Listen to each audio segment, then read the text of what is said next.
ঈদের ছুটিতে সায়ান ঢাকা থেকে তার মামাবাড়ি কুষ্টিয়া বেড়াতে এসেছে।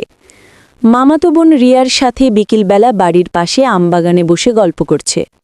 হঠাৎ রিয়া বলে উঠল, জানিস সায়ানদা, আজ আমার স্কুল থেকে একটা চিঠি এসেছে।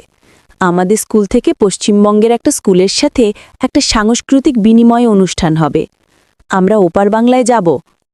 সায়ান হেসে বলল, আরে বাহ, আমাদের তো কলকাতা থেকে একটা স্কুল এসেছিল, ওদের সাথে আমাদের দারুণ বন্ধুত্ব হয়ে গেছে। এমন সময় একটা টিয়া পাখি এসে আমগাছের ডালে বসল। সায়ান পাখিটাকে দেখিয়ে বলল, দেখ আমাদের দেশের পাখিটা কেমন ওপার বাংলায় চলে এসেছে।